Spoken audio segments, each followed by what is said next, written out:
이야기꾼 채널에 오신 것을 환생합니다. 방금 이혼했는데 전 남편에게서 청첩장을 받으셨다면 어떻게 하시겠어요? 심지어 결혼식 날짜가 바로 오늘이라면요. 오늘 이야기는 한순간에 모든 것을 잃게 된 한 남자의 통쾌한 복수극입니다. 아직 온기가 채 가시지 않은 이혼 서류를 손에 쥔 채 구청 문을 나선 지 2걸음도 채 되지 않았을 때였어요. 손안의 빳빳한 서류에는 아직 구청의 서늘한 에어컨 바람이 남아 있었죠. 그때 검은 정장을 쫙 빼입은 젊은 남자가 제 앞을 가로막았습니다. 20살 초반으로 보이는 그 남자는 머리에 포마드를 발라 반질반질했고 손에는 금박을 입힌 두툼한 봉투를 들고 있었어요. 저를 보자마자 다가와 가식적인 미소를 지으며 말했죠. 정장 입은 남자는 손을 비비며 말했습니다. 이진우 씨 전 부인 되시죠? 드디어 뵙네요. 저는 걸음을 멈췄습니다. 무의식적으로 이혼 서류의 가장자리를 만지작거리며 어느 정도 짐작은 했지만 그래도 눈을 들어 물었죠. 저한테 무슨 볼일이죠? 남자는 즉시 금박 봉투를 제 눈앞에 내밀었습니다. 봉투 위에는 커다란 12자가 새겨져 있었고 반짝이는 장식 때문에 눈이 부실 정도였죠. 그는 비위를 맞추려는 듯 말했습니다. 진우 형님이 꼭 여기서 기다리라고 하셨습니다. 이 청첩장 반드시 직접 전해드리라고요. 오늘 저녁 8시 임페리얼 팰리스 호텔 전체를 빌려 888개 테이블을 차렸습니다. 꼭 오셔야 합니다. 진우 형님이 그러시는데 당신이라는 오랜 친구가 빠지면 술맛이 안 날 거라고요. 오랜 친구라는 단어에 유독 힘을 주더군요. 그 비아냥 가득한 말투 똑똑히 들었습니다. 저는 손을 뻗어 청첩장을 받았습니다. 봉투를 만지자 안에 든 빳빳한 종이에 윤곽이 느껴졌어요. 보지 않아도 알 수 있었죠. 안에는 분명 이진우와 그 여자의 웨딩 사진이 가득할 겁니다. 저는 바로 봉투를 열지 않고 정작 남자를 빤히 보며 물었습니다. 이진우가 여기서 얼마나 기다리라고 했어요? 남자는 잠시 당황한 듯 했어요. 제가 그런 걸 물어볼 줄은 몰랐겠죠. 머리를 극적이며 말했습니다. 아침 9시부터요. 형님이 오늘 꼭 이혼 서류 정리하러 오실 거라고. 청첩장을 무조건 전해드리라고 신신당부하셨습니다. 그는 갑자기 뭔가 생각난 듯 덧붙였어요. 아, 신부는 이뮤라 씨입니다. 진우 형님이 청첩장에 똑똑히 써놨으니 혹시라도 헷갈리지 마시라고 전해달라셨습니다. 이뮤라. 그 이름을 들은 지 3년이 넘었습니다. 처음에는 쉬쉬하더니 나중에는 이진우가 대놓고 그녀를 여러 자리에 데리고 다녔죠. 그리고 이제는 웨딩드레스를 입고 이진우의 곁에 서서 888개 테이블의 하객들에게 축복을 받게 된 겁니다. 이진우와 5년을 함께 산 본처인 저는 이혼 서류를 받자마자 그들의 결혼식 청첩장을 받게 된 거고요. 청첩장을 열자 예상대로 눈부신 사진이 저를 찔렀습니다. 이진우는 흰색 턱시도를 입고 튜브톱 웨딩드레스를 입은 이뮤라를 끌어안고 있었습니다. 이뮤라는 커다란 빨간 장미 부케를 들고 눈이 안 보일 정도로 활짝 웃고 있었죠. 사진의 배경은 임페리얼 팰리스 호텔의 최상층 스카이 라운지였습니다. 제가 몇 번이나 근사한 저녁을 먹고 싶다고 말했던 곳. 그는 늘 비싸고 그럴 필요 없다는 말로 저를 막아섰죠. 그런데 이제는 내연녀를 위해 호텔 전체를 빌려 888개 테이블을 차린 겁니다. 청첩장의 문구는 더욱 가관이었습니다. 언제 어디서 이진우 군과 이뮤라 양의 결혼식이 열립니다. 부디 참석하시어 자리를 빛내주시길 바랍니다. 마지막에는 제 이름조차 없이 신랑 이진우 특별 초청이라고만 적혀 있었죠. 명백히 저를 조롱하려는 의도였습니다. 정작 남자는 제 손에 들린 청첩장을 보며 다시 입을 열었습니다. 진우 형님이 그러시는데 오시면 가장 좋은 자리를 마련해뒀다고 합니다. 신랑 신부 바로 옆자리요. 형님이랑 유라 씨가 얼마나 잘 어울리는지 똑똑히 보시라고요. 저는 청첩장을 다시 접어 가방에 넣었습니다.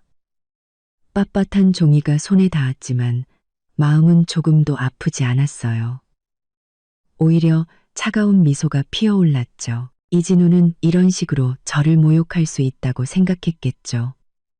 하지만 그는 잊고 있었습니다. 지난 5년간 그의 사업 시작 자금을 대준 것이 우리 부모님이라는 사실을, 그가 온 시내를 누비며 긁던 블랙카드의 가족 카드가 제게 있었다는 사실을, 심지어 지금 그가 사는 아파트의 계약금조차 제 결혼 전예금으로 냈다는 사실을요. 저는 정작 남자를 올려다보며 아무 표정 없이 아주 평온한 목소리로 말했습니다. 이진우한테 고맙다고 전해줘요. 오늘 저녁 꼭 가서 실망시키지 않겠다고. 제가 순순히 승낙하자 정작 남자의 얼굴에 걸린 미소는 더욱 가식적으로 변했습니다. 그는 고개를 꾸벅이며 말했죠. 네, 알겠습니다. 바로 가서 형님께 말씀드리겠습니다. 도착하시면 진우 형님 이름만 대시면 됩니다. 안내해 드릴 겁니다. 그는 인사를 마치고 서둘러 자리를 떴습니다. 그 뒷모습에서는 공을 세우고 칭찬받으려는 조급함이 느껴졌죠. 분녀세 저는 그가 멀어지는 것을 가만히 지켜보다가 손에 들린 이혼 서류를 내려다봤습니다. 붉은색 표지가 햇빛 아래 유난히 눈에 띄었습니다. 5년의 결혼 생활이 결국 이중이 한 장과 모욕적인 청첩장 한 장으로 끝난 셈이죠. 하지만 괜찮습니다. 이진우가 성대한 결혼식을 올리고 싶다면 저는 기꺼이 그 결혼식을 그의 인생 최악의 웃음거리로 만들어줄 테니까요. 이혼 서류를 청첩장과 함께 가방에 넣고 길가의 택시로 향했습니다. 차에 오르기 전 저 멀리 보이는 임페리얼 팰리스 호텔을 올려다봤습니다. 하늘 높이 솟은 그 건물은 오늘 밤 유난히 시끄러울 운명이었죠. 저는 차문을 열고 타며 기사님께 말했습니다. 임페리얼 팰리스 호텔 근처 백화점으로 가주세요. 감사합니다. 오늘 밤 전 남편의 결혼식에 참석하려면 제대로 준비해야죠. 누군가에게 이혼하고 초라하게 산다는 인상을 줘서는 안 되니까요. 전 남편의 결혼식에 참석하려면 제대로 준비해야죠. 그리고 더 중요한 건 이진우와 이뮤라의 특별한 날을 위해 아주 특별한 선물을 준비해야 한다는 것이었습니다. 백화점에서 나왔을 땐 이미 해가 저물어 있었습니다. 거리의 가로등이 하나둘 켜지며 따뜻한 노란빛이 길 위로 쏟아졌고 오가는 차들의 창문이 그 빛을 받아 반짝였죠. 저는 방금 산 검은색 쇼핑백을 들고 택시에 올라타 임페리얼 팰리스 호텔의 주소를 말했습니다. 기사님은 엑셀을 밟았고 차는 퇴근 시간에 교통체증 속으로 합류했습니다. 호텔에 가까워질수록 길가의 차들은 점점 더 많아졌습니다. 호텔 입구 100m 전부터는 차가 거의 움직이지 않았죠. 저는 돈을 내고 내려서 인도로 걸어갔습니다. 저는 그리고 눈앞에 펼쳐진 광경에 놀라 눈썹을 치켜떴습니다. 이건 결혼식이 아니라 거의 대규모 축제 수준이었습니다. 호텔 정문에는 10m는 좋게 넘어 보이는 붉은색 아치가 세워져 있었고 그 위에는 금색 글씨로 신랑 이진우, 신부 이뮤라 결혼을 축하합니다 라고 수놓아져 있었습니다. 글씨 주변은 분홍색 장미로 가득했고 바람이 불 때마다 꽃잎이 흩날렸죠. 아치 양옆에는 사람 키만한 풍선 수십 개가 놓여 있었는데 풍선마다 이진우와 이뮤라의 사진이 인쇄되어 있었습니다. 해변에서 찍은 사진, 잔디밭에서 찍은 사진 등 이뮤라는 다양한 드레스를 입고 이진우의 팔짱을 낀 채 의기양양하게 웃고 있었죠. 아치 뒤로는 벤츠, BMW부터 포르쉐, 마세라티까지 고급 차들이 길게 늘어서 있었습니다. 좋기 10여 대는 되어 보였고 차마다 붉은 리본이 묶여 있었죠. 차 옆에는 검은색 정장을 입은 직원들이 대기하고 있다가 사람이 오면 즉시 문을 열어주었습니다. 호텔 입구 계단에는 꼭대기부터 길가까지 붉은 카펫이 깔려 있었고 양옆에는 흰색 드레스를 입은 안내원들이 꽃바구니를 들고 서 있었습니다. 하객이 지나갈 때마다 그들은 꽃잎을 뿌렸죠. 저는 길가의 나무 그늘에 서서 바로 다가가지 않았습니다. 귓가에는 주변 사람들의 수군거리는 소리가 가득했죠. 화려한 원피스를 입은 한 아주머니가 일행의 팔을 잡고 목소리를 낮춰 말했습니다. 어머, 세상에. 이게 무슨 난리야. 888개 테이블이라니. 내 평생 결혼식에서 이렇게 많은 테이블은 처음 보네. 그녀의 옆에 있던 검은색 재킷을 입은 아주머니는 장바구니를 든 채 고급 차들을 보며 눈을 반짝였습니다. 언니는 몰라서 그래. 내가 아까 오후에 지나가면서 호텔 직원한테 물어봤는데 이 결혼식 대관료만 5천만 원이 넘는데 음식도 전부 최고급으로 주문했다더라. 호주산 랍스터에 남해산 전복 그리고 와인은 한 병에 수십만 원짜리래. 테이블마다 발렌타인 30년 산도 한 병씩 준다더라. 세상에 돈이 얼마나 많은 거야.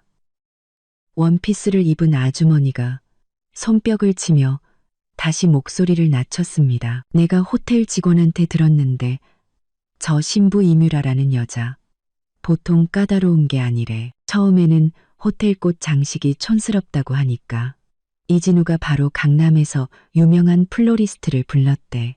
꽃 심는 데만 트럭 3대가 동원됐고 돈 1,000만 원을 더 썼다더라.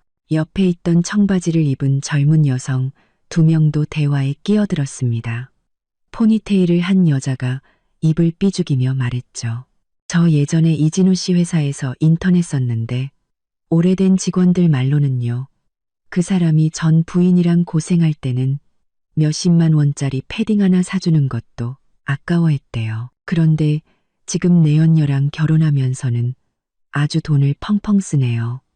이혼하자마자 이렇게 성대하게 결혼식을 열다니 사람 무시하는 것도 아니고. 안경을 쓴 다른 여자가 고개를 끄덕였습니다.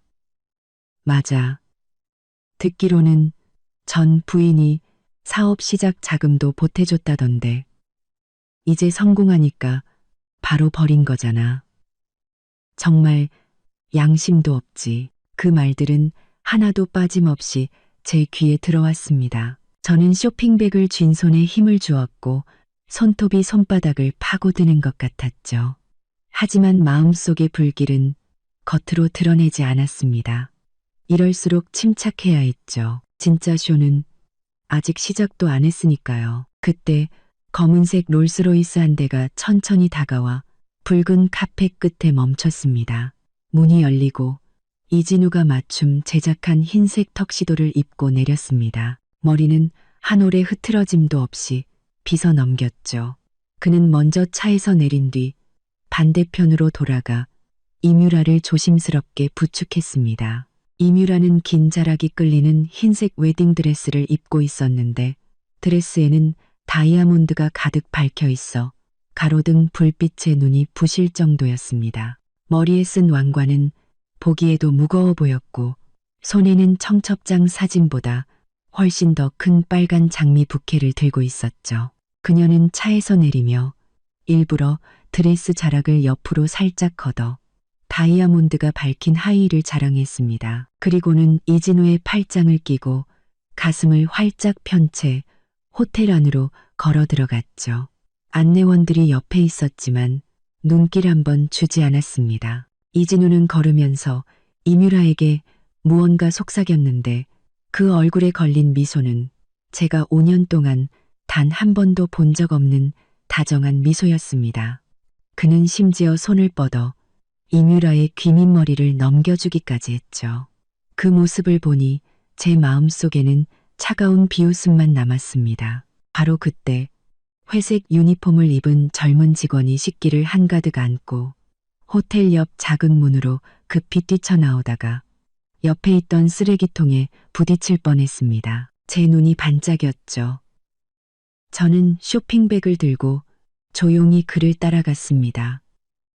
잠입할 기회가 온 것 같았어요. 저는 그 직원을 따라 호텔 옆으로 걸어갔습니다. 몇 걸음 걷자 그가 안고 있던 접시들이 흔들리기 시작했고 맨 위에 있던 하얀 도자기 접시가 미끄러져 떨어지기 직전이었죠. 저는 재빨리 다가가 아래쪽 접시를 안정적으로 받쳤습니다. 차가운 도자기 표면에 손이 닿자 그 직원은 깜짝 놀라며 소리쳤습니다. 어이쿠, 고맙습니다. 그는 돌아서서 안도의 한숨을 내쉬며 가슴을 쓸어내렸습니다.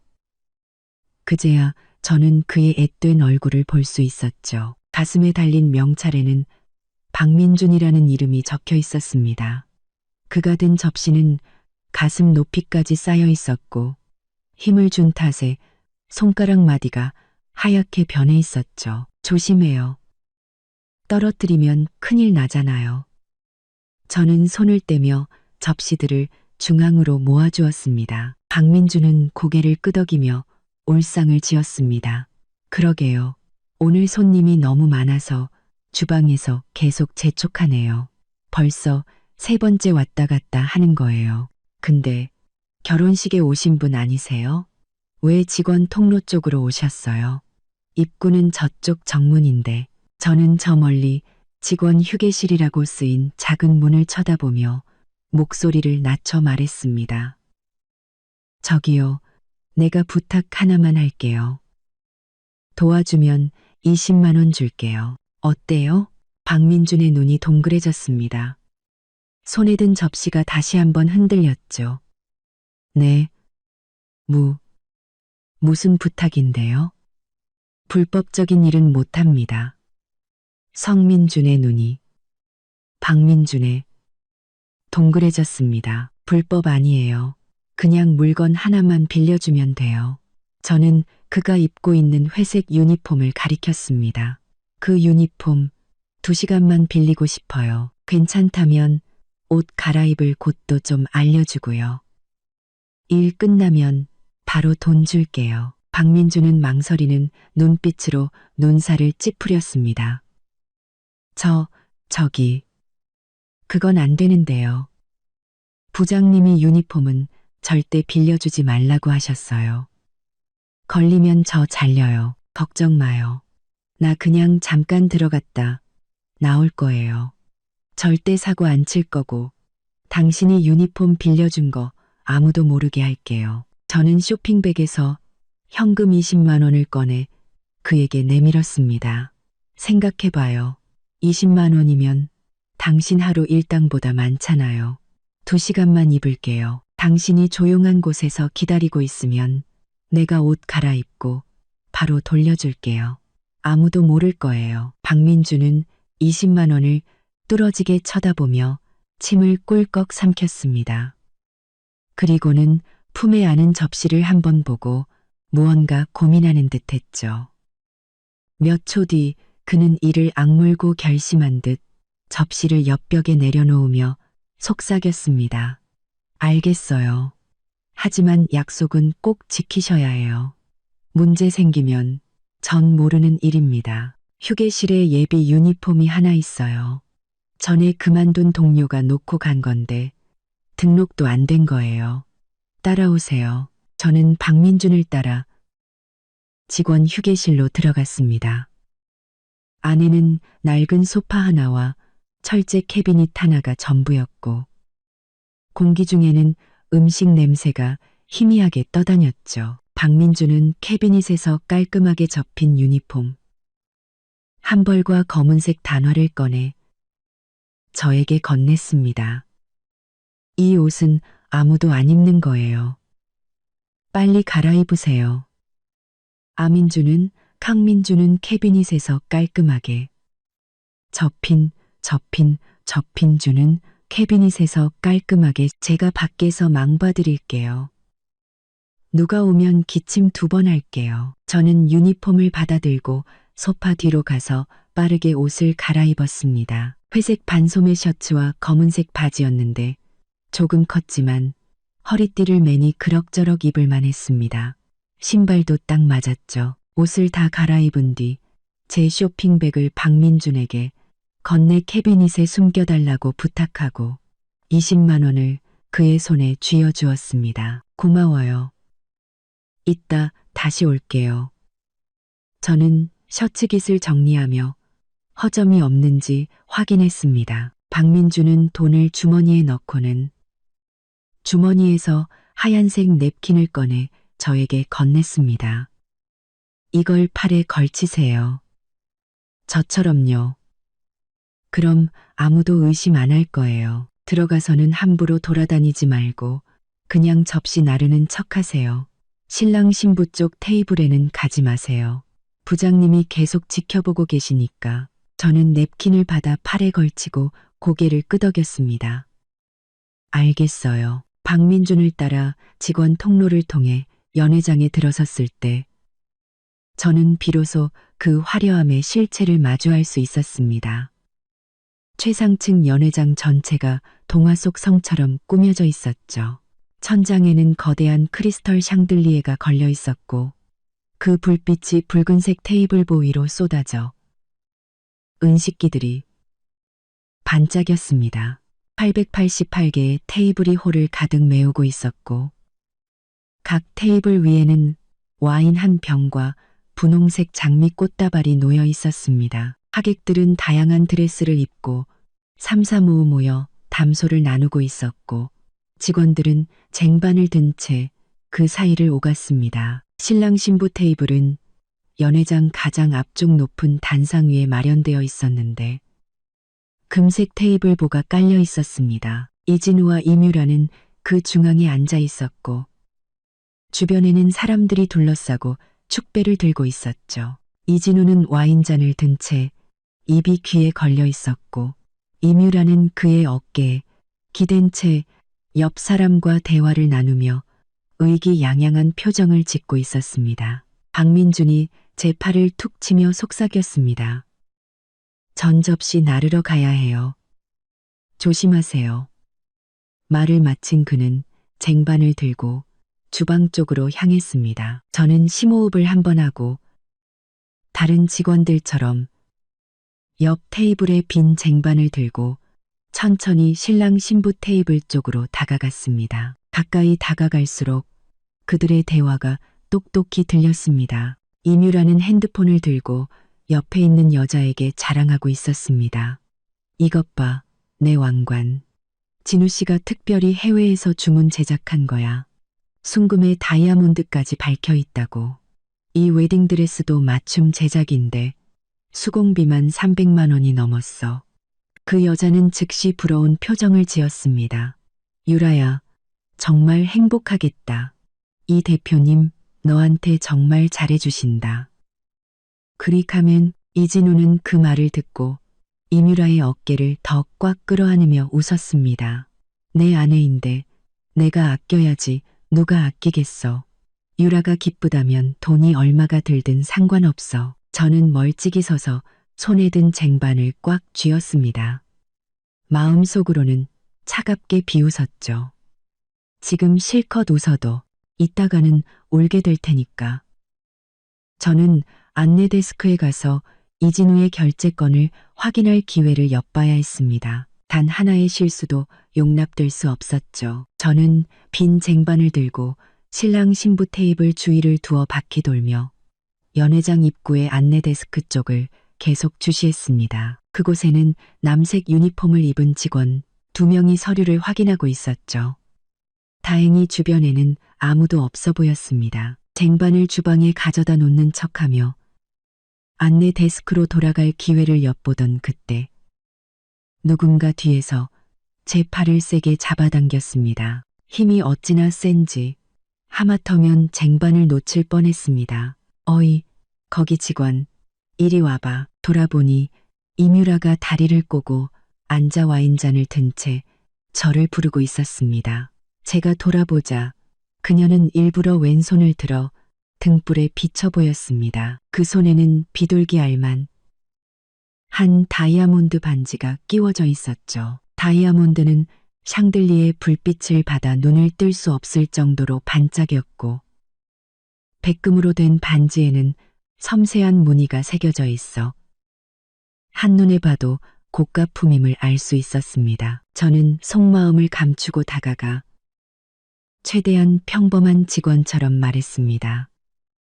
손님, 무엇을 도와드릴까요? 임유라는 말없이 옆에 있는 이진우에게 눈짓을 보냈습니다. 이진우는 즉시 알아차리고 웃으며 말했죠. 제 아내가 주스 한 잔 마시고 싶다네요. 저기 있는 생과일, 오렌지 주스로. 너무 가득 따르지 말고요. 저는 테이블 위에 오렌지 주스병을 들어 뚜껑을 열고 이뮤라 앞에 유리잔에 조심스럽게 따랐습니다. 반쯤 따랐을 때 이뮤라가 갑자기 손을 뻗어 제 손목을 잡았습니다. 그녀의 손가락은 차가웠지만 힘은 아주 강해서 손목이 아플 정도였죠. 잠깐. 이뮤라는 목소리를 길게 느리며 저를 비웃는 듯한 미소로 쳐다봤습니다. 이 직원, 왜 이렇게 칠칠 맞아? 주스 하나 제대로 못 따르네. 내 드레스에 흘리면 어쩌려고 그래. 이거 수입품이라서 당신이 감당 못할 텐데. 저는 동작을 멈추고 그녀를 쳐다보며 여전히 평온한 목소리로 말했습니다. 죄송합니다. 손님. 조심하겠습니다. 조심하면 다야. 이뮤라는 제 손목을 놓고 다시 왼손을 제 눈앞에 들이밀며 다이아몬드 반지를 흔들어 보였습니다. 똑똑히 봐. 이 반지 3캐럿짜리야. 진우 씨가 특별히 남아프리카에서 구해온 거라고. 다이아몬드 원석값만 8천만 원이 넘었어. 당신 평생 이렇게 큰 다이아몬드는 구경도 못 해봤지? 이뮤라와 친한 듯한 여자 몇 명이 즉시 다가와 맞장구를 쳤습니다. 세상에, 8천만 원. 유라, 정말 행복하겠다. 다이아몬드가 너무 반짝여서 눈부시다. 찬들을 금곡구로 서에 따서 진한 정말 고급스러워. 이 대표님, 유라한테 정말 정성이시네. 누구랑은 다르게 결혼하고 몇 년이 지나도 변변한 보석 하나 없다던데. 마지막 말은 저 들으라는 듯 크지도 작지도 않은 목소리였습니다. 명백히 저를 조롱하는 것이었죠. 저는 주스병을 쥔 손가락 마디가 하얗게 변했지만 얼굴에는 아무런 감정도 드러내지 않았습니다. 그저 잔에 주스를 마저 따르고 병을 제자리에 놓았죠. 제 반응이 없자 재미가 없었는지 이뮤라는 몸을 앞으로 기울여 우리 둘만 들릴 정도로 속삭였습니다. 듣자 하니 이진우랑 이혼하고 빈손으로 쫓겨났다며? 하긴 너처럼 능력 없는 여자가 집에서 밥하고 빨래하는 거 말고 뭘 하겠어. 이제 진우 씨는 나랑 함께하면서 원하는 건 뭐든지 다 가졌는데 넌 어때? 아직 살 집도 못 구했지? 저는 들고 있던 것을 내려놓고 그녀를 쳐다봤습니다. 이전의 평온함은 사라지고 눈에는 차가운 기운이 서렸죠. 손님, 제가 빈손으로 나갔든 아니든 당신과는 상관없는 일이에요. 그 반지가 아무리 비싸도 남이 사준 거고 저는 지금 가진 게 없어도 제 힘으로 다시 일어설 수 있어요. 마음은 편하죠. 남한테 빌부터 살면서 잘난 척하는 누구랑은 다르게. 이뮤라는 일개 직원이 자신에게 대드는 것을 보고 얼굴이 순식간에 굳어졌습니다. 그녀는 테이블을 세게 치며 소리쳤죠. 너 지금 뭐라고 했어? 일개 직원이 감히 날 가르치려 들어? 내가 당장 부장 불러서 너 해고시켜버릴 줄 알아. 그녀의 고함에 주변 하객들의 시선이 모두 이쪽으로 쏠렸고 웅성거리던 소리가 잦아들었습니다. 이진우는 눈살을 찌푸렸지만 불쾌한 기색에도 불구하고 이뮤라를 감쌌습니다. 그는 저를 향해 차갑게 말했죠. 당신, 내 아내한테 무슨 말버릇이야? 당장 사과해. 안 그러면 내가 당신네 부장 부를 테니까. 저는 이진우를 무시하고 이뮤라를 보며 차가운 미소를 지었습니다. 전 틀린 말 한 적 없는데요. 왜 사과해야 하죠?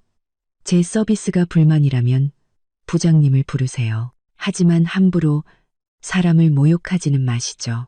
바로 그때 검은색 정장을 입은 부장 한 명이 소란을 들었는지 빠르게 다가왔습니다. 그는 먼저 이진우와 이뮤라에게 고개를 숙인 뒤 저를 보며 엄하게 말했죠. 이 직원, 무슨 일입니까? 손님과 다툼이라도 있었나요? 이뮤라는 즉시 저를 가리키며 악담을 퍼부었습니다. 부장님, 이것 좀 보세요. 당신네 직원이 서비스도 엉망인데 저한테 대들기까지 했어요. 저를 모욕했다고요. 오늘 당장 해고하세요. 제가 입을 열기도 전에 옆에서 목소리가 들렸습니다. 김 부장님, 오해입니다. 제가 이 친구한테 잠깐 도와달라고 부탁했어요. 그냥 오해가 있었던 것뿐입니다. 돌아보니 박민준이 쟁반을 들고 빠르게 다가오고 있었습니다. 그는 부장님에게 웃으며 말했죠. 제 동료인데 오늘 손님이 너무 많아서 긴장했나 봐요. 일부러 그런 건 아닙니다. 유라 손님, 정말 죄송합니다. 제가 다른 주스로 바꿔드릴까요? 김 부장님은 박민준을 한번 보고 이진우를 한번 보았습니다. 이진우가 더 이상 말을 하지 않자 그는 상황을 수습하려 했죠. 오해였군요. 유라 손님, 화 푸십시오. 다른 직원으로 바꿔드리겠습니다. 그리고는 저를 쏘아보며 말했습니다. 넌 나 좀 따라와. 다음부터는 조심하도록 해. 저는 부장님을 따라가며 박민준을 지나칠 때 그가 몰래 눈짓하는 것을 보았습니다. 걱정 말라는 뜻이었죠. 저는 마음속으로 그에게 고마움을 느끼면서도 한편으로는 다행이라고 생각했습니다. 박민준이 아니었다면 오늘 정말 곤란할 뻔했으니까요. 하지만 이뮤라에게 당한 이 모욕, 그냥 넘어갈 생각은 없었습니다.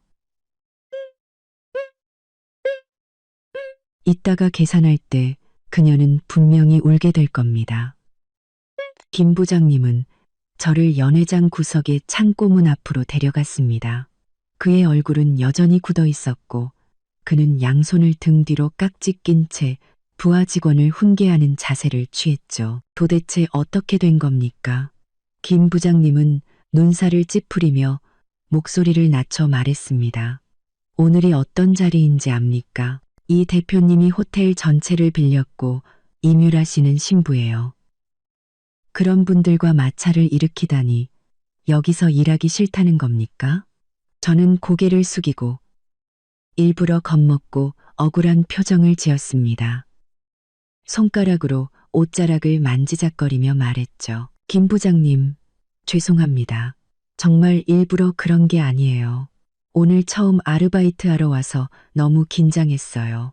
말을 조심하지 못했습니다. 다음부터는 절대 이런 일 없을 겁니다. 신입 아르바이트생인 척하는 것이 가장 안전한 방법이었습니다.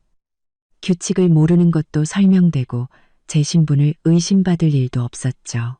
아르바이트생이 업무에 서툰 것은 당연하니까요. 김 부장님은 제 말을 듣고 잠시 멈칫하더니 말투가 조금 부드러워졌습니다. 아르바이트생이었군. 어쩐지 서툴더라. 됐습니다. 이번에는 박민준 군이 나서줬으니 그냥 넘어가겠지만 명심해요. 앞으로는 신랑 신부 테이블 근처에는 가지 마세요. 저쪽 복도 끝에 있는 술 상자들을 안내 데스크 쪽으로 몇 개 옮겨주고 그 뒤에는 그냥 뒤쪽에 대기하고 있어요. 괜히 나와서 소란 피우지 말고. 저는 속으로 쾌재를 불렀지만 겉으로는 순순히 고개를 끄덕였습니다. 감사합니다. 부장님, 열심히 하겠습니다. 절대 패 끼치지 않겠습니다. 김 부장님은 손을 한번 휘젓고는 연회장으로 돌아갔습니다. 저는 그가 멀어지는 것을 보고 조용히 안도의 한숨을 내쉬었죠. 손바닥을 꽉 쥐었습니다. 정말이지 원하는 대로 일이 풀리고 있었습니다.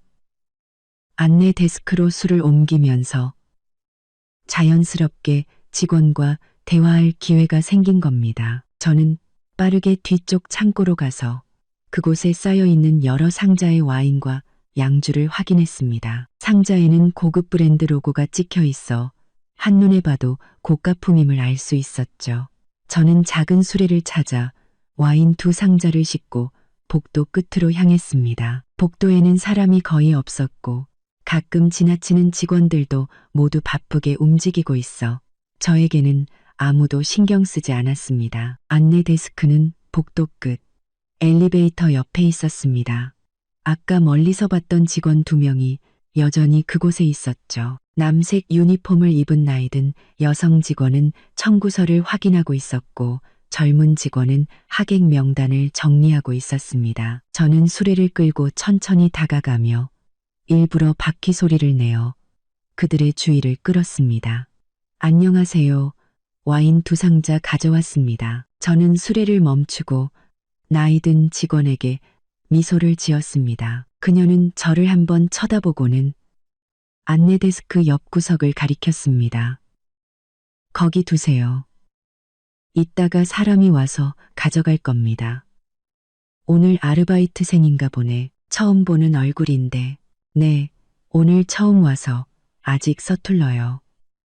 저는 상자를 옮기면서 아무렇지 않은 척 물었습니다. 아주머니, 아까 동료한테 들었는데 오늘 결혼식이 대표님이 전부 빌린 거라면서요? 888개 테이블이라니 계산할 때 돈이 어마어마하게 나오겠어요. 직원은 한숨을 쉬며 테이블 위에 물컵을 들어 차를 한 모금 마셨습니다. 말도 마. 대관료의 식비, 술값까지 합치면 보수적으로 잡아도 이 3억은 나올 거야. 이 대표님이 예약할 때부터 말했어. 자기 블랙카드로 계산할 거라고. 한도가 충분해서 걱정 없다고 하더라고. 블랙카드라는 말에 저는 마음이 놓였습니다. 젊은 직원이 여전히 서류에 집중하고 있는 것을 확인하고 목소리를 더욱 낮췄습니다. 아주머니, 제가 비밀 하나 알려드릴게요. 절대 다른 데 가서 말하시면 안 돼요. 아까 제가 뒤쪽에서 부장님이 통화하는 걸 들었는데 이 대표님 블랙카드에 최근에 문제가 좀 생겼나 봐요. 무슨 문제인지는 정확히 못 들었는데 계산할 때 혹시 문제 생기면 당황하지 말고 절차대로 처리하라고 하더라고요. 직원은 잠시 멈칫하며 눈살을 찌푸렸습니다. 블랙카드의 문제가. 그럴 리가.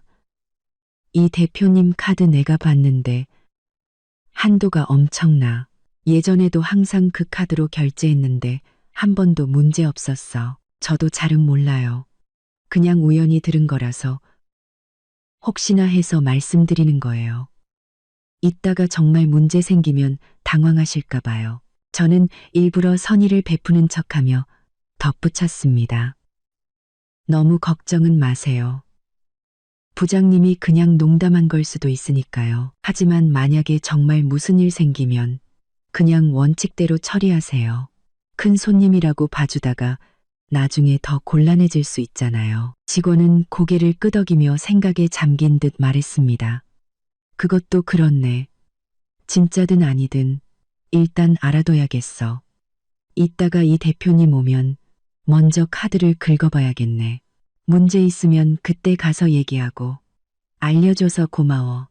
아가씨, 별 말씀을요. 다 같은 직장인인데 서로 도와야죠. 저는 미소를 지으며 수레를 가리켰습니다. 그럼 전 이만 가보겠습니다. 또 뭐 옮길 거 있으면 불러주세요. 그래, 그래. 직원은 손을 흔들고는 다시 청구서의 시선을 고정했습니다. 저는 빈 수레를 끌고 뒤로 돌아가며 완전히 안심했습니다. 모든 준비는 끝났습니다. 식후를 방금 한 말은 카드가 취소되었다고 단정 짓지도 않으면서 안내 데스크 직원에게 미리 경고를 준 셈이죠. 이따가 이진우가 블랙카드를 내밀었을 때 직원은 카드가 취소된 것을 보고 정말 카드에 문제가 생겼다고 생각할 겁니다. 저를 의심하지도 이진우에게 미리 알려주지도 않겠죠. 뒤쪽 모퉁이를 돌 때 마침 빈 쟁반을 들고 오던 박민준과 마주쳤습니다. 그는 저를 보자마자 다가와 속삭였죠. 어땠어요? 아까 부장님이 뭐라고 안 하던가요? 안내 데스크에서 한참 얘기하던데 무슨 일 없었죠? 괜찮아. 부장님은 아무 말 안 했고 오히려 술 옮기라고 하셨어. 저는 박민준의 팔을 토닥이며 말했습니다. 아까 도와줘서 정말 고마워. 부장님은 박민준의 팔을 토닥이며 말했습니다. 너 아니었으면 오늘 정말 쫓겨날 뻔했어. 박민준은 머리를 극적이며 웃었습니다. 뭐려, 동료끼리 서로 돕는 건 당연하죠.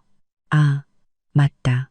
신랑 신부 테이블 쪽 아까 또 시끄러워졌어요. 이 대표님이 술 취해서 사람들한테 허풍 떨고 있더라고요.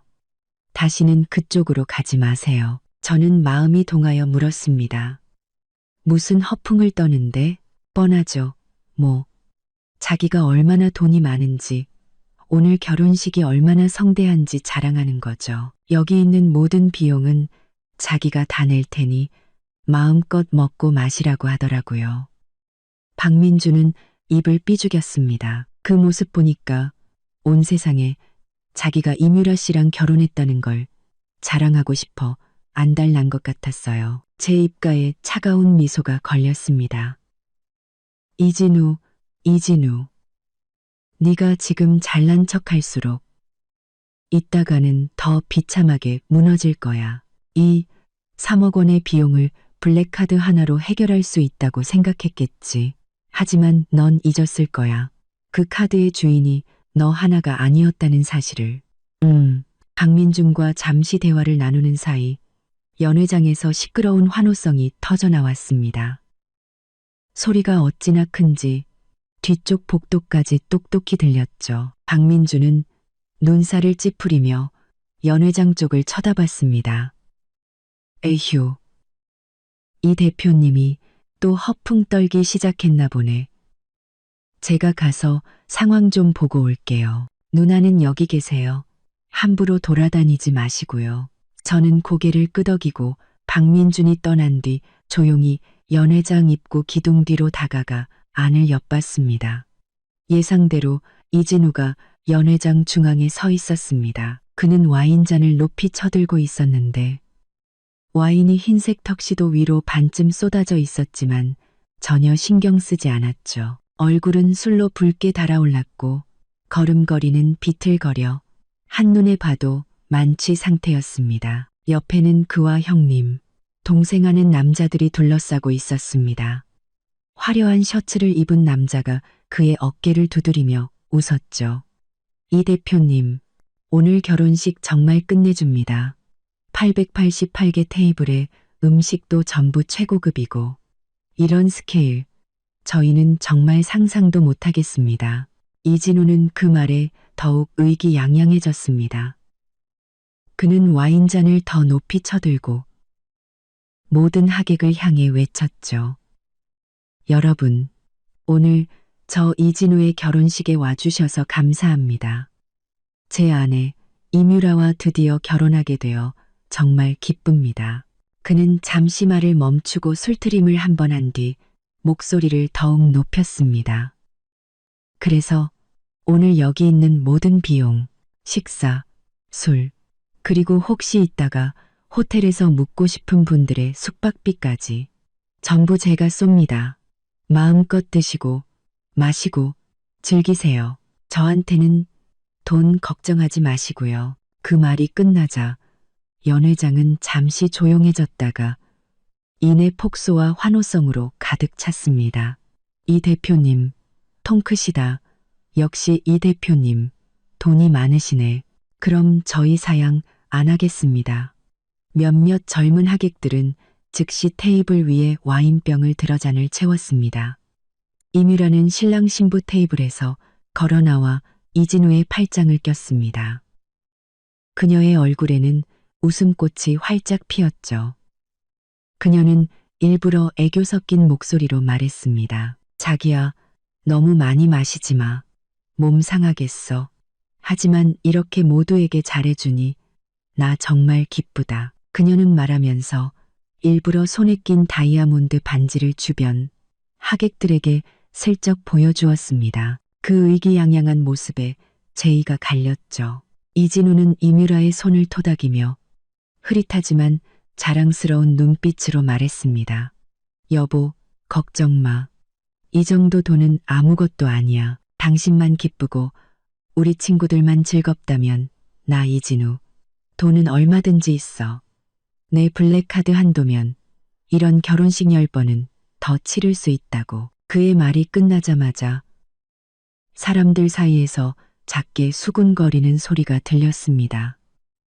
정장을 입은 중년 남자가 옆에 있는 여성에게 속삭였죠. 저 사람 너무 잘난 척하는 거 아니야?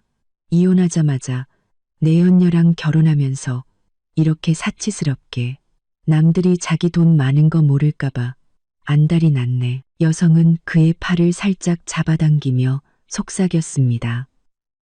조용히 해요. 듣겠어요. 근데 저 사람 예전에 회사 자금 사정이 안 좋다고 들었는데 어떻게 갑자기 이렇게 돈을 펑펑 쓰지? 누가 알겠어. 없는 살림에 허세 부리는 거겠지. 그들의 대화는 작았지만 기둥 뒤에 서 있던 제게는 똑똑히 들렸습니다. 저는 속으로 비웃었죠. 허세라. 허세는 아니지. 그 블랙카드에 든 돈. 원래 절반은 내 돈이었으니까. 이제는 한 푼도 남지 않았지만 이진우는 여전히 주변 사람들에게 허풍을 떨고 있었습니다. 그는 옆 사람과 잔을 부딪히려다 제대로 맞추지 못하고 쨍하는 소리와 함께 상대방의 옷에 와인을 쏟았습니다. 어이쿠, 미안. 이진우는 어눌하게 사과했지만 전혀 미안한 기색이 없었죠. 오히려 웃으며 말했습니다. 괜찮아. 옷 좀 더러워진 게 뭐 대수라고. 이따가 내가 새 옷 사줄게. 명품으로 골라. 와인을 뒤집어 쓴 남자는 얼굴이 굳었지만 억지로 웃으며 말했습니다. 아닙니다.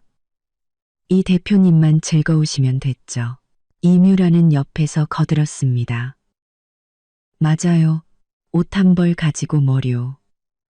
우리 진우 씨 돈 많으니까. 이따가 더 좋은 걸로 사줄 거예요. 저는 그들이 주고받는 모습을 보며 마음속으로 카운트다운을 시작했습니다. 이진우, 지금 내가 허세를 부릴수록 이따가 계산할 때 더 창피해질 거야. 넌 내 블랙카드가 만능이라고 생각했겠지. 오늘 내가 똑똑히 보여줄게.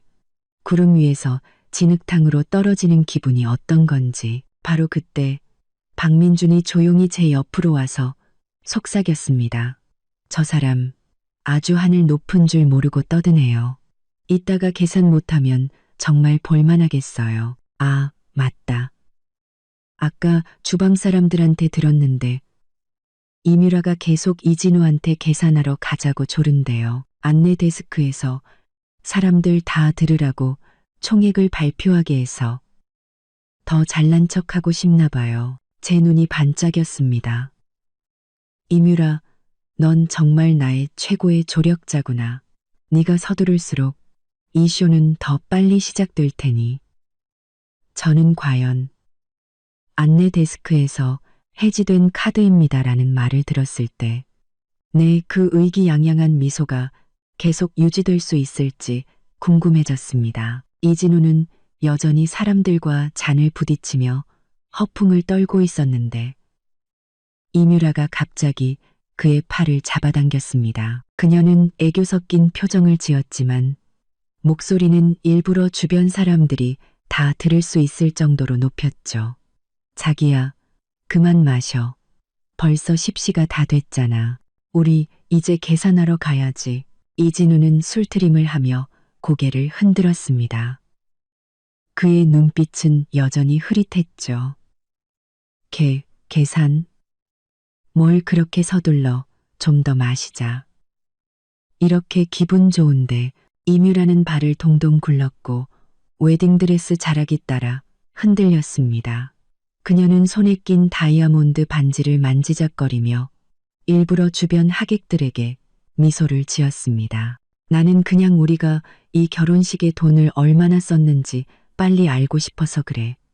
그래야 사람들이 자기가 나한테 얼마나 잘해주는지 알 거 아니야. 그리고 이렇게 많은 하객들이 보고 있는데 우리가 계산 끝날 때까지 기다리게 할 수는 없잖아.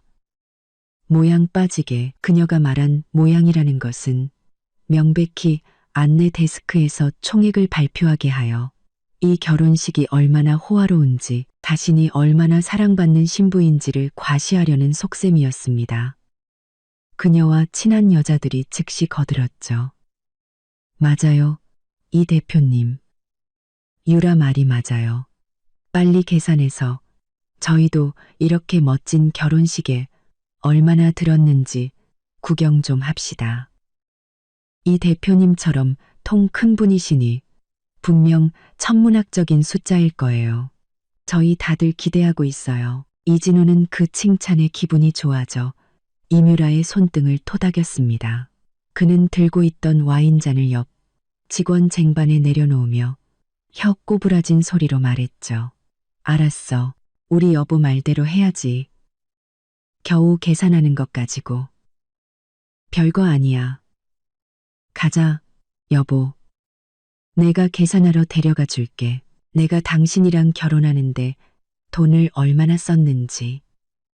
모두에게 똑똑히 들려주자고. 그는 이뮤라의 허리를 감싸 안고 비틀거리며 안내 데스크 쪽으로 걸어갔습니다. 이뮤라는 눈이 안 보일 정도로 활짝 웃었고 걸으면서 일부러 드레스 자락을 더 높이 들어 다이아몬드가 밝힌 하이힐을 자랑했습니다. 그녀는 주변 하객들에게 손을 흔들기까지 했죠. 마치 시상식 레드카펫을 걷는 여배우 같았습니다. 주변 하객들도 덩달아 소란스러워졌습니다. 무리가 그들을 따라 안내 데스크로 향했고 어떤 이는 핸드폰으로 촬영을 하고 어떤 이는 작게 수군거렸죠. 저것 봐. 사람들 앞에서 금액을 발표하려나 봐. 정말 돈이 많은가 보네. 내가 보기엔 최소히 3억은 될 거야. 이뮤라 정말 복도 많지. 결혼하자마자 저런 대접을 받네. 저는 기둥 뒤에 숨어 군중에게 둘러싸여 걸어가는 그들을 보며 속으로 비웃었습니다. 조금만 기다려. 곧 웃지 못하게 될 테니까. 박민준도 제 옆으로 와서 속삭였습니다. 왔어요, 왔어.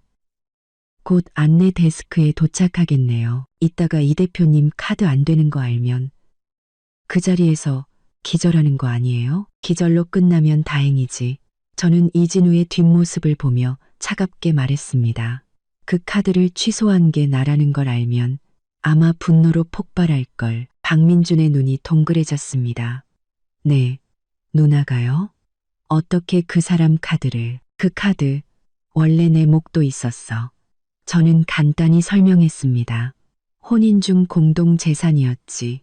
내 돈으로 내 언녀랑 결혼하겠다는데 그렇게 둘 수는 없잖아. 박민주는 그제야 깨달았다는 듯 고개를 끄덕였습니다. 아, 그랬군요. 그럼 쌤통이네요. 저도 저 사람 정말 안이 꼽게 봤거든요. 전 부인한테는 그렇게 인색하면서 내 언녀한테는 돈을 펑펑 쓰고 이제 망신당해도 싸요. 우리가 말하는 사이 이진우와 이뮤라는 안내 데스크에 도착했습니다. 이뮤라는 먼저 다가가 의기양양한 미소를 지으며 달콤한 목소리로 말했죠. 언니, 저희 계산하러 왔어요. 이 대표님 앞으로요. 오늘 전체 비용 다 계산됐죠? 이따가 총액 부를 때 목소리 좀 크게 해주세요. 다들 들을 수 있게요. 아셨죠? 안내 데스크 직원은 그녀를 한번 보고 옆에서 비틀거리는 이진우를 한번 보았습니다. 제가 아까 했던 말이 떠올랐는지 그녀의 눈에는 망설임이 스쳤지만 이내 고개를 끄덕였습니다. 그녀는 청구서를 들고 목을 가다듬었죠. 이 대표님, 오늘 총결제 금액이 나왔습니다. 총. 이뮤라가 재빨리 그녀의 말을 끊고 주변 하객들에게 손을 흔들었습니다. 자, 다들 주목하세요. 이제 금액을 발표합니다. 주변의 웅성거림이 순식간에 잦아들었고 모든 시선이 안내 데스크 직원에게 쏠렸습니다. 이진우조차 허리를 펴고 자랑스러운 눈빛을 보냈죠. 저는 손바닥을 꽉 쥐고 속으로 외쳤습니다. 바로 지금이야. 그물을 거둘 시간. 안내 데스크 직원은 청구서를 한번 보고 이진우를 한번 보았습니다. 금액을 발표하려던 그녀는 갑자기 무언가 생각난 듯 말했죠. 이 대표님, 그 전에 블랙카드를 먼저 주셔서 결제가 가능한지 확인부터 하겠습니다. 그래야 혹시 모를 실수를 막을 수 있으니까요. 이뮤라가 즉시 고개를 끄덕였습니다. 맞아. 자기야, 빨리 카드 꺼내. 당신 카드가 얼마나 대단한지 모두에게 보여주자고. 이진우는 의기양양하게 웃으며 정장 안주머니를 더듬었습니다. 한참을 뒤적인 끝에 그는 금색 무늬가 새겨진 검은색 신용카드를 꺼냈죠. 카드는 불빛 아래 반짝였습니다. 그는 카드를 카운터 위에 탁 소리 나게 내려놓으며 큰 소리로 말했죠. 긁어. 마음껏 긁으라고. 이 정도 돈, 내 카드 한도로는 흠집도 안 나니까. 안내 데스크 직원은 블랙카드를 집어 카드 단말기에 꽂고 키보드를 몇 번 두드렸습니다. 그리고는 이진우를 쳐다봤는데 그녀의 표정이 갑자기 변했습니다. 평온했던 얼굴에 당혹감과 불확실함이 서렸죠. 이뮤라는 그녀가 아무 말 없자 재촉했습니다. 언니, 왜 그래요? 빨리 긁어요. 한도가 너무 높아서 단말기가 인식을 못하나? 안내 데스크 직원은 그녀를 무시하고 다시 한번 카드를 긁었습니다. 그리고는 단말기 화면을 몇 초간 응시하더니 이진우를 보며 머뭇거리며 말했죠. 이 대표님, 이 카드가 좀 이상한데요. 이진우의 얼굴에서 미소가 싹 가셨습니다. 이상하다고? 뭐가 이상해? 내 카드 멀쩡한데 무슨 문제가 있다는 거야? 주변 하객들도 수군거리기 시작했고 그들의 눈에는 호기심이 가득했습니다. 저는 기둥 뒤에서 입꼬리가 올라가는 것을 참을 수 없었죠. 드디어 쇼가 시작된 겁니다. 이진우는 안내 데스크 직원이 카드가 이상하다고 하자 그 자리에서 폭발했습니다. 그는 앞으로 다가가 카운터에 손을 짚고 술기운에 거친 목소리로 소리쳤죠. 뭐라고? 내 카드에 문제가 있다고? 당신이 잘못 긁은 거 아니야? 다시 해봐. 안내 데스크 직원은 그의 기세에 놀랐지만 침착함을 유지했습니다. 그녀는 카드를 단말기에서 뽑아 다시 꽂고 키보드를 신중하게 눌렀습니다. 그리고는 화면을 이진우 쪽으로 돌리며 또렷한 목소리로 말했죠. 이 대표님, 직접 보시죠. 단말기에 해지된 카드로 거래가 불가능합니다라고 나옵니다. 제가 2번이나 확인했는데 결과는 같습니다. 스루한 고군 단골이 단도롯이 나옵니다. 이진우의 시선이 화면에 밝혔습니다. 하얀색 작은 글씨가 바늘처럼 그의 눈을 찔렀죠. 악에서 근소동, 근성도, 근소가의 자, 근성도. 이진우의 시선이 화면에 밝혔습니다. 그는 몇 초간 멍하니 서 있다가 갑자기 안내 데스크 직원의 손에서 블랙카드를 낚아채 눈앞에 가져다 댔습니다. 그는 마치 처음 보는 카드인 양 금색 무늬를 반복해서 만졌습니다. 말도 안 돼. 이진우의 목소리는 떨리고 있었습니다. 그는 카드 번호를 확인하고 다시 안내 데스크 직원을 보며 믿을 수 없다는 듯 말했죠. 이 카드 어제도 썼는데 어떻게 해지될 수가 있어? 당신이 카드 망가뜨린 거 아니야? 아니면 이 단말기가 고장 났거나. 주변 하객들은 순식간에 술렁였습니다. 방금 전까지 떠들썩했던 분위기는 어색하고 기묘하게 변했죠. 뭐야, 카드 해지됐다고? 아까는 한도가 남아돈다고 큰소리치더니 이제는 계산도 못하네. 없는 살림에 허세 부리다가 망신당하는 거 아니야? 일부러 이렇게 크게 버려놓고 돈이 없었던 건가? 그 수군거림은 작은 망치처럼 이진우의 심장을 두드렸습니다. 그의 얼굴은 순식간에 붉은색에서 창백하게 변했고 블랙카드를 쥔 손은 부들부들 떨렸습니다. 이뮤라도 당황했습니다. 그녀는 이진우의 팔을 잡아당기며 울먹이는 목소리로 말했죠. 자기야, 어떻게 된 거야? 왜 당신 카드가 해지돼? 뭔가 잘못된 거겠지? 이진우는 그녀를 무시하고 다시 카드를 안내 데스크 직원에게 밀어넣으며 다급하게 말했습니다. 다시 해봐. 기계가 고장난 게 틀림없어. 다른 단말기로 해보라고. 빨리. 안내 데스크 직원은 눈살을 찌푸렸지만 인내심을 갖고 옆에 있는 다른 단말기로 다시 한번 카드를 긁었습니다. 결과는 똑같았죠. 화면에는 여전히 해지된 카드라고 표시되었습니다. 그때 호텔 지배인이 소란을 듣고 다가왔습니다. 그는 화면을 한번 보고 창백해진 이진우를 한번 보더니 입을 열었죠. 이 대표님, 저희 호텔 단말기는 모두 전산으로 연결되어 있어 2대가 동시에 고장 날 리는 없습니다. 혹시 카드 유효기간이 지났거나 이전에 해지 신청을 하신 건 아니신지요? 아니야. 이진우는 거의 소리를 질렀습니다. 그는 한 걸음 뒤로 물러서다 비틀거렸고 이뮤라가 겨우 그를 부축했죠. 그는 손에 든 블랙카드를 멍하니 바라보며 머릿속이 하얗게 변하는 것을 느꼈습니다. 이 카드는 저와 결혼 3년 차에 만든 것이었습니다. 주 카드는 그에게, 가족 카드는 제게 있었죠. 그는 어제도 이 카드로 이뮤라에게 명품 가방을 사줬는데 어떻게 하루아침에 해지될 수 있단 말입니까? 은행의 실수일까? 아니면 그는 갑자기 무언가 떠올랐는지 눈빛이 공포로 물들었습니다. 그는 고개를 들어 사람들 속에서 누군가를 찾는 듯 두리번거렸습니다.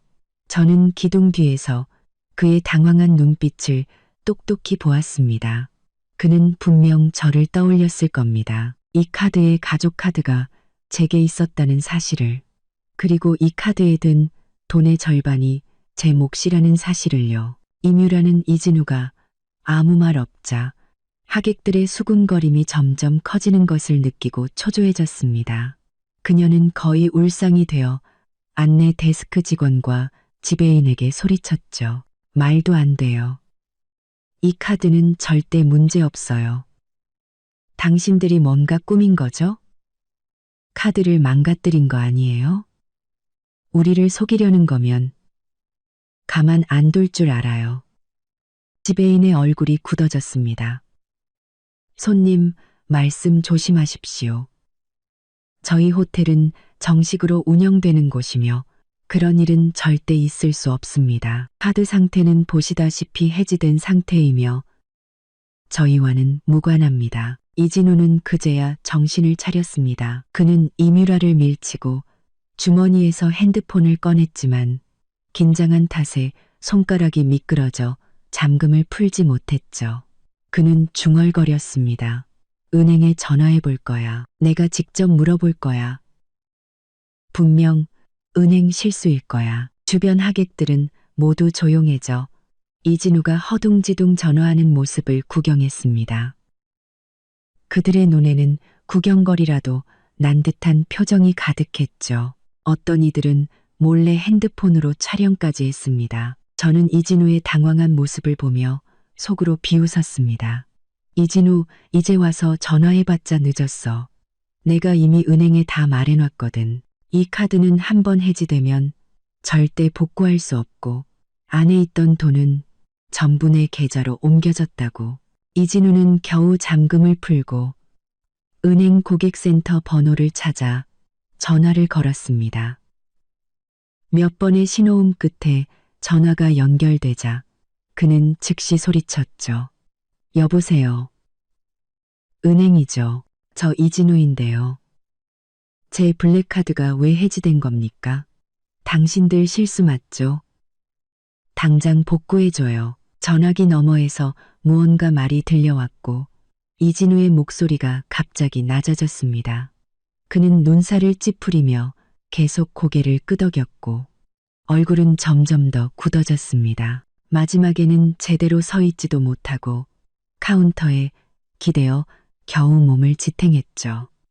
전화를 끊은 뒤 이진우의 손에서 핸드폰이 툭가 하고 바닥에 떨어져 액정이 산산조각 났습니다. 그는 바닥에 핸드폰을 한번 보고 손에 든 블랙카드를 한번 보더니 마치 영혼이 빠져나간 사람처럼 텅 빈 눈으로 중얼거렸습니다.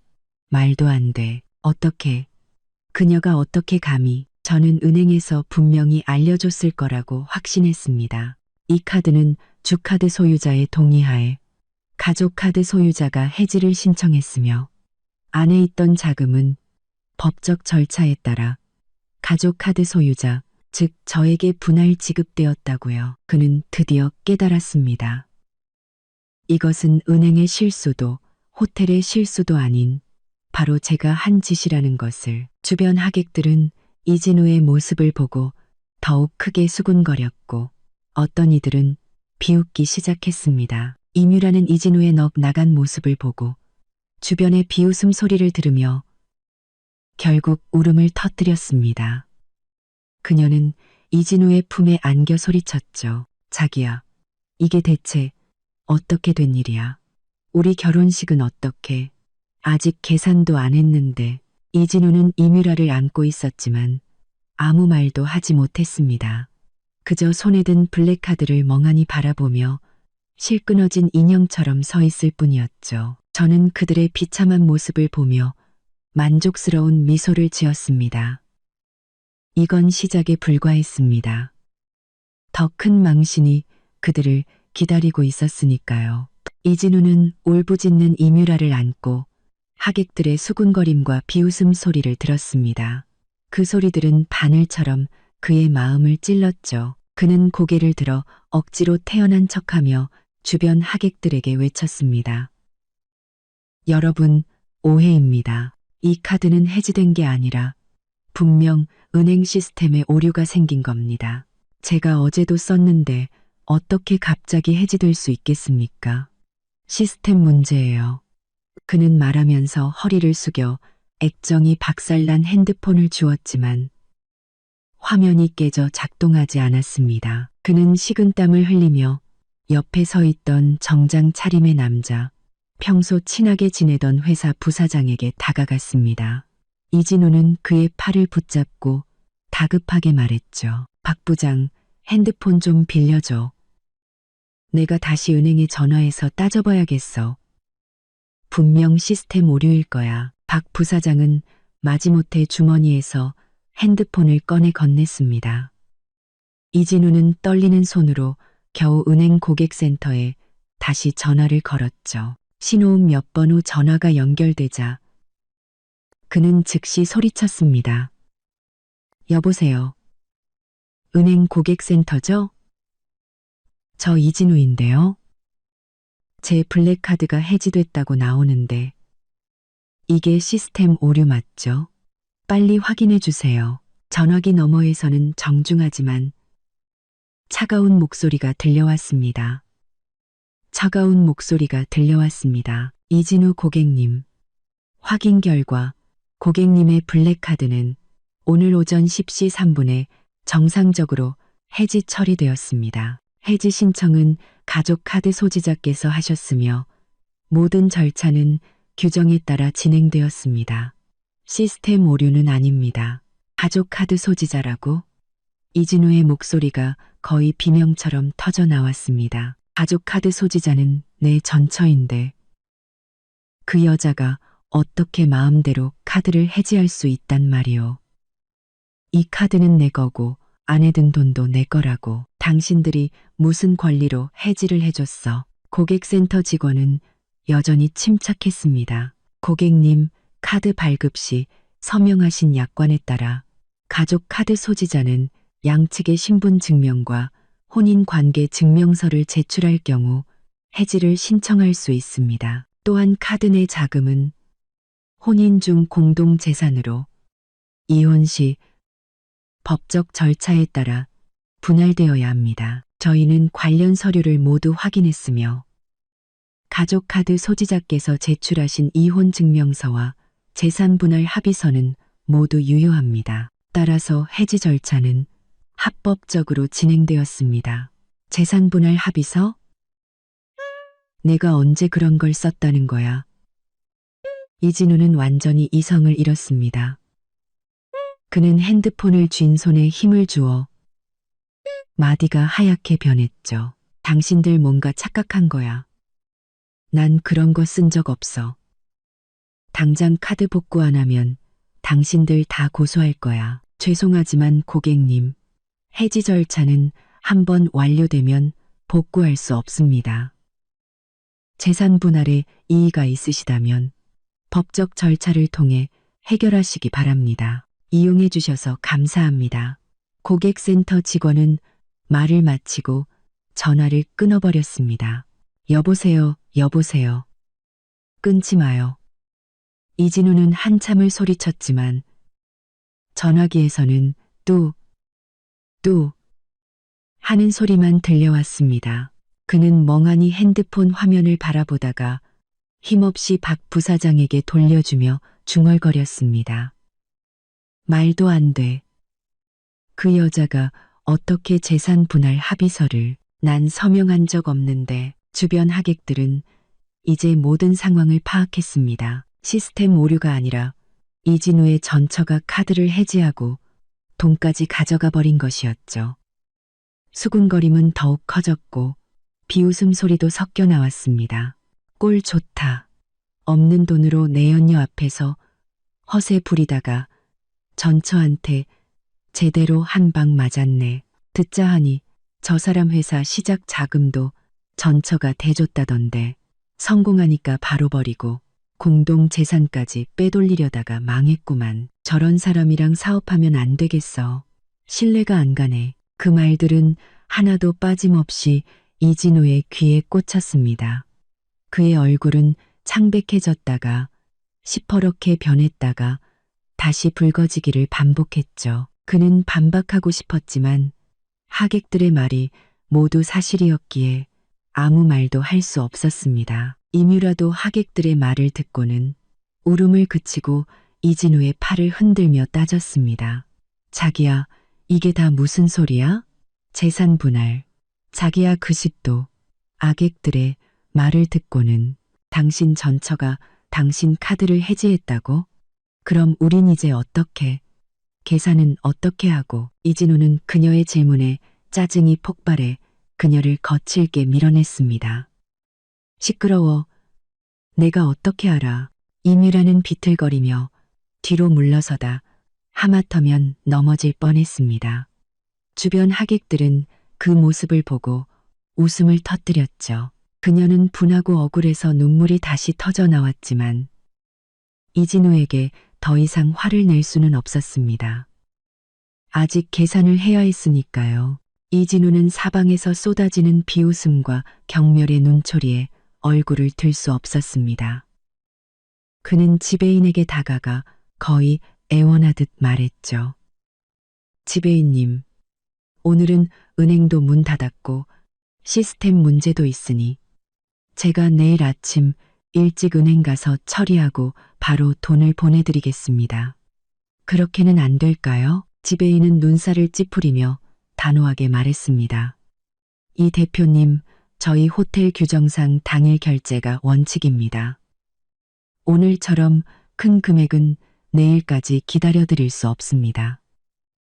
금액은 다른 카드나 결제 수단은 없으십니까? 이진우의 얼굴이 무너져 내렸습니다. 그에게는 이 블랙카드를 제외하고는 이 거액을 감당할 만한 카드가 없었습니다. 그는 평소 모든 자금을 이 블랙카드에 넣어두었는데 이제 카드가 해지되었으니 당장 돈을 마련할 방법이 없었죠. 지배인의 의심스러운 눈초리와 하객들의 커져가는 비웃음 소리 속에서 이진우는 마치 발가벗겨져 길거리에 던져진 기분이었습니다. 그는 입을 열었지만 아무 말도 나오지 않았습니다. 이진우가 꼼짝 못하고 서 있자 임유라는 더 이상 참을 수 없다는 듯 폭발했습니다. 그녀는 우아함을 내던지고 카운터로 달려가 쾅 소리가 나게 손바닥으로 내리쳤죠. 서류들이 공중으로 튀어올랐습니다. 임유라는 눈이 충혈된 채 소리쳤습니다. 당신들 일부러 그런 거지. 내 남편 카드가 어제까지 멀쩡했는데 왜 당신네 호텔에서만 문제가 생겨. 카드 망가뜨리고 돈 뜯어내려는 속셈 아니야. 안내 데스크 직원은 놀랐지만 이내 침착하게 대응했습니다. 손님, 진정하십시오. 카드는 저희가 망가뜨린 것이 아니라 이미 해지된 상태입니다.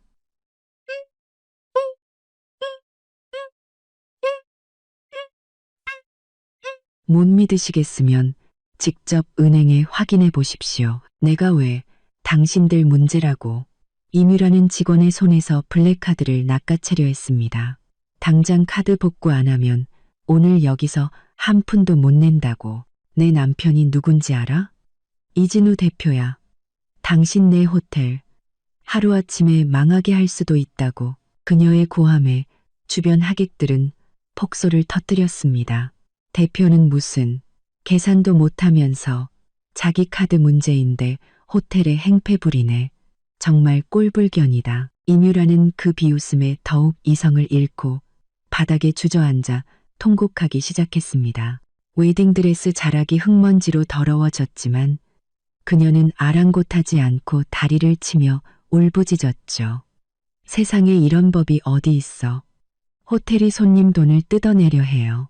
수억 원짜리 결혼식인데 카드를 망가뜨려 놓고 계산을 못하게 만들고 이제는 경비원까지 불러서 우리를 쫓아내려 해요. 여러분, 제발 이 억울함 좀 풀어주세요. 그녀의 돌발 행동의 현장은 더욱 아수라장이 되었습니다. 하객들은 구경거리라도 난 듯 모여들어 사진을 찍고 영상을 녹화했죠. 박민준이 제 옆으로 와서 속삭였습니다. 세상에, 저 여자 정말 대단하네요. 이제는 드러누워서 때를 쓰네. 저는 바닥에 앉아 우는 임유라를 보며 차갑게 미소 지었습니다. 그게 네가 할 수 있는 전부겠지. 하지만 조금만 기다려. 곧 울음도 안 나오게 될 테니까. 호텔 경비원들이 도착했고 지배인은 얼굴이 굳은 채 말했습니다. 손님, 계속 이렇게 소란을 피우시면 경찰을 부를 수밖에 없습니다.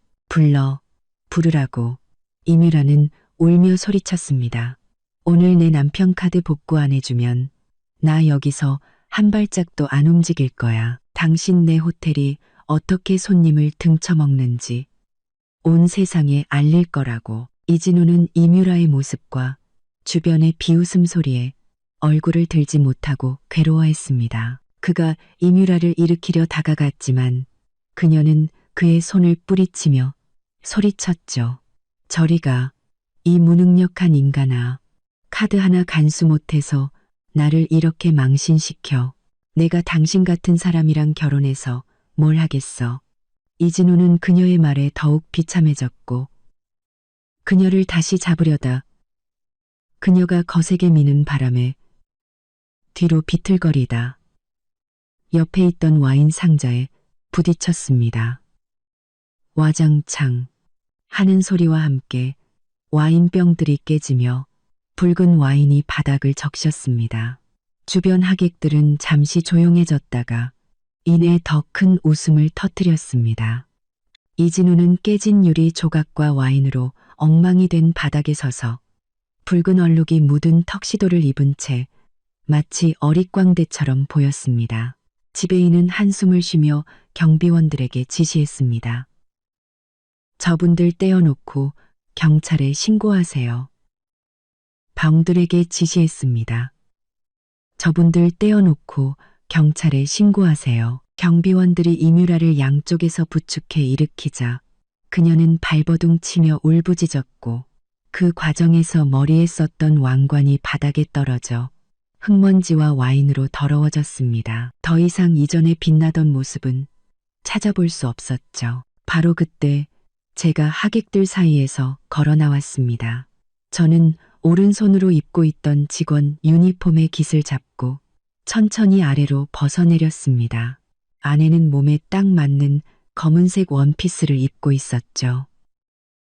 이전의 허름한 직원과는 완전히 다른 모습이었습니다. 주변은 순식간에 조용해졌고 모든 시선이 제게 쏠렸습니다. 저는 그들의 놀란 시선을 무시하고 이진우와 이뮤라를 향해 똑바로 걸어갔습니다. 제 구두 소리가 바닥에 또각또각 울렸고 그 소리는 마치 이진우의 심장을 밟는 듯 했습니다. 깨진 와인병 조각을 멍하니 보던 이진우는 제가 다가오는 것을 보고 동공이 축소되었습니다.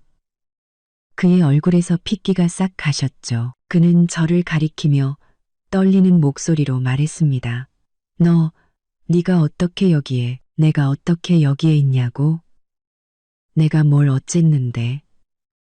저는 그의 앞에 멈춰 서서 차가운 눈으로 그를 바라봤습니다. 내가 이혼 서류나 끌어안고 구석에서 울고 있을 줄 알았나? 이진우, 넌 잊었나 본데.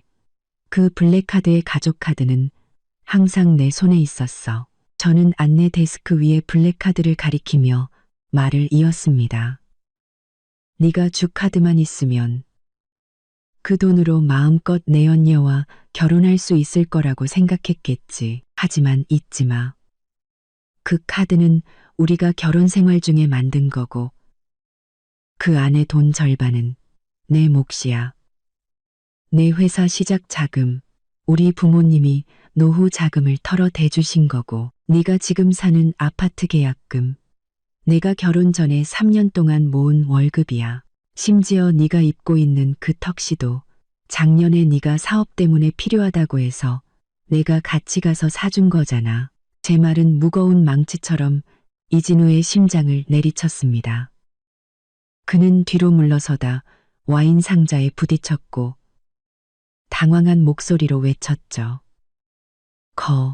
거짓말. 다 내 거야. 회사는 내가 키웠고 집도 내가 샀어. 너랑은 상관없어. 상관없다고? 저는 차갑게 비웃으며 가방에서 접어둔 서류를 꺼내 그의 눈앞에 펼쳐 보였습니다.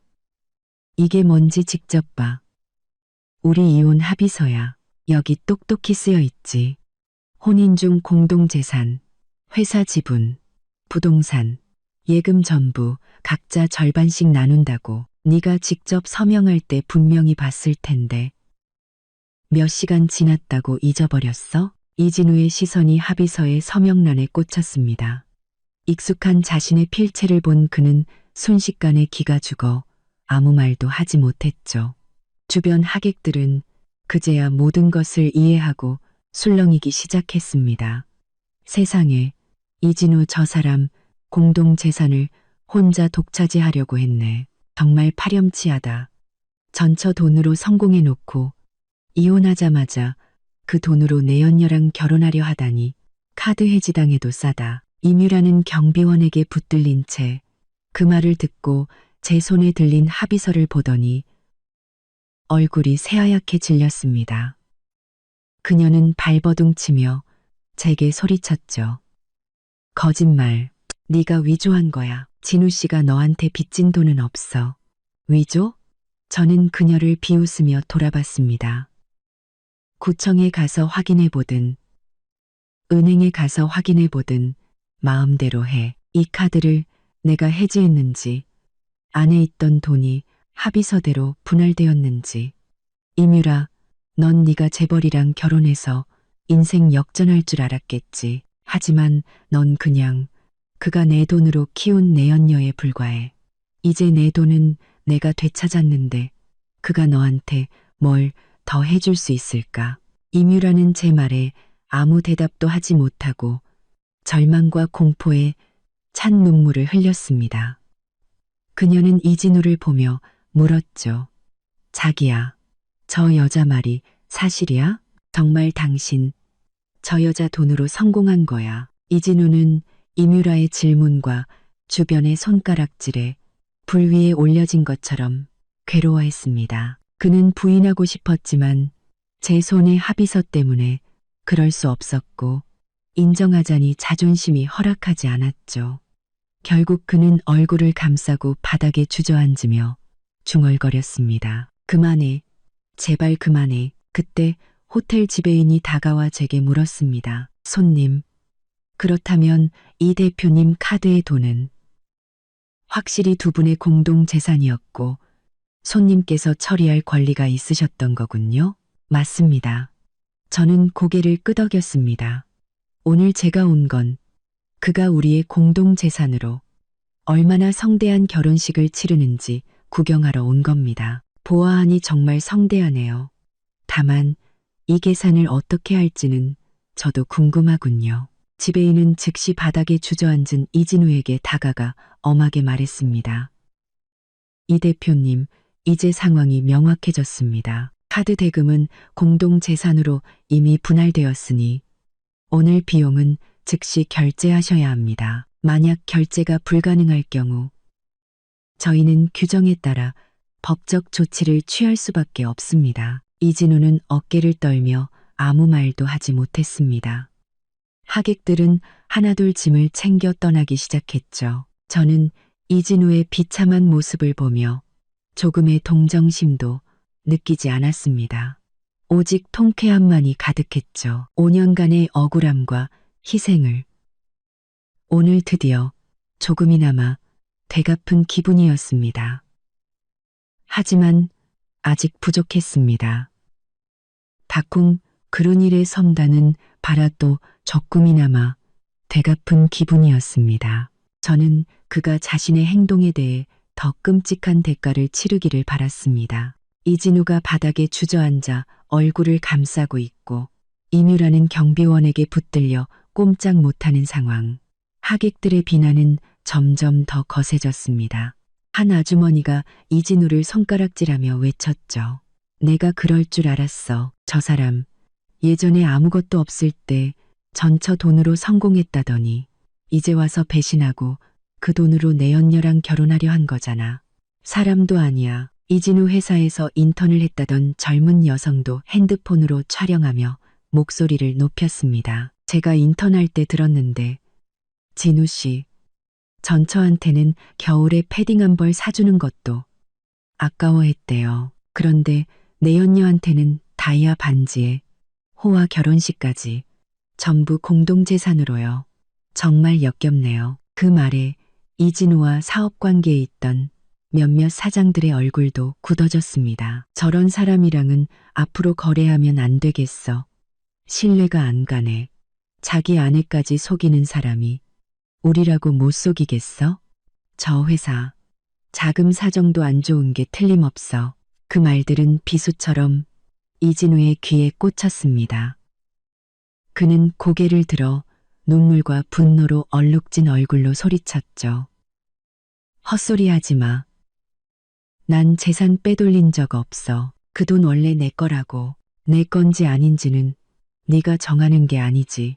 아주머니가 맞받아쳤습니다. 저기 전처 손에 이혼 합의서가 있는데 거기 똑똑히 절반씩 나눈다고 쓰여 있잖아.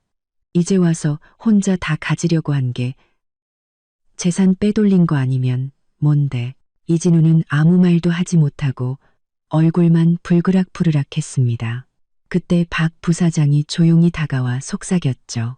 이 대표님, 지금은 싸울 때가 아닙니다. 어떻게든 계산부터 해야 합니다. 친구분들한테 돈을 좀 빌려보세요. 이진우는 지푸라기라도 잡는 심정으로 박 부사장의 핸드폰을 빌려 친구들에게 전화를 돌리기 시작했습니다. 하지만 수십 통을 돌려도 이 3억 원이라는 거액을 빌려주겠다는 사람은 아무도 없었죠. 여보세요, 김 사장. 나 진우인데 돈 좀. 뭐라고? 자금 사정이 안 좋다고? 여보세요? 이 부장.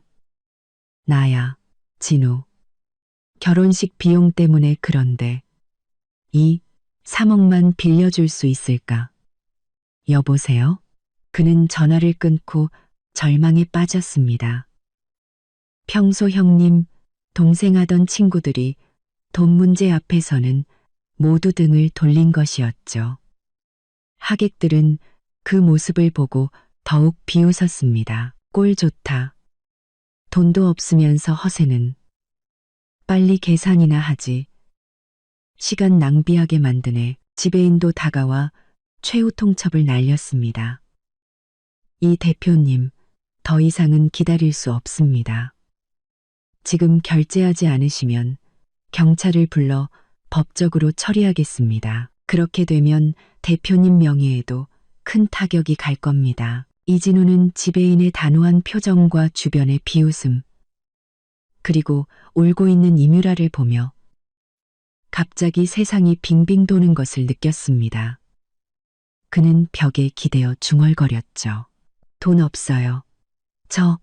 정말 돈 없어요. 그 말이 끝나자마자 현장은 잠시 조용해졌다가 이내 더 큰 폭소와 수군거림으로 가득 찼습니다. 누군가는 방금 찍은 영상을 이혼하자마자 내연녀와 888개 테이블 결혼식 올리다. 계산 못해 망신당한 재벌이라는 제목으로 인터넷에 올렸고 순식간에 수많은 댓글과 좋아요가 달리기 시작했습니다. 지배인이 핸드폰을 들어 경찰에 신고하려던 순간 입구에서 검은 정장을 입은 남자 2명이 들어왔습니다. 그들은 이진우에게 다가가 신분증을 보여주며 딱딱한 목소리로 말했죠. 이진우 씨, 저희는 법원에서 나왔습니다. 이것은 당신에게 온 소환장과 판결문입니다. 당신의 혼인 중 재산 은닉 및 처분 혐의에 대해 법원은 당신이 공동재산을 악의적으로 탕진한 사실을 인정하여 회사 지분 60%, 부동산, 예금을 포함한 모든 공동재산을 원고에게 귀속시킨다고 판결했습니다. 15일 이내에 재산 이전 절차를 이행하십시오. 이진우는 판결문에 모든 재산 원고, 귀속이라는 글자를 뚫어져라 쳐다봤습니다. 그는 떨리는 손으로 판결문을 받아들고 그 글자들을 손가락으로 쓸어보다가 갑자기 바닥에 내던지며 소리쳤죠. 말도 안 돼. 이건 불공평해. 저 재산의 절반은 내 거라고. 당신들, 저 여자한테 돈 받았지. 법원 직원은 얼굴을 굳혔습니다. 이진우 씨, 언행에 주의하십시오. 이 판결은 당신이 재산을 빼돌린 은행 거래 내역, 공동물품을 몰래 처분한 기록, 그리고 이뮤라 씨에게 사준 사치품 영수증 등 원고가 제출한 명백한 증거에 기반한 것입니다. 불복 시 15일 이내에 항소할 수 있지만 그 전까지 재산 이전 절차는 이행되어야 합니다. 그렇지 않으면 강제 집행에 들어가겠습니다. 이뮤라는 모든 재산 원고 귀속이라는 말에 완전히 넋이 나갔습니다. 그녀는 경비원의 손을 뿌리치고 이진우에게 달려가 소리쳤죠. 뭐라고? 재산이 전부 저 여자 거라고? 그럼 우린 어떻게? 내 다이아 반지, 내 웨딩드레스, 당신이 사주기로 한 집은. 이진우는 그녀를 거칠게 밀어내며 소리쳤습니다. 시끄러워. 나 이제 아무것도 없어. 다 너 때문이야. 네가 쓸데없이 888개 테이블 결혼식이다.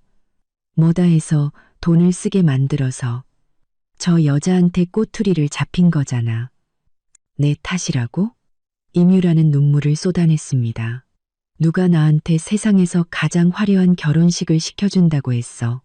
누가 나한테 최고의 것만 주겠다고 했냐고?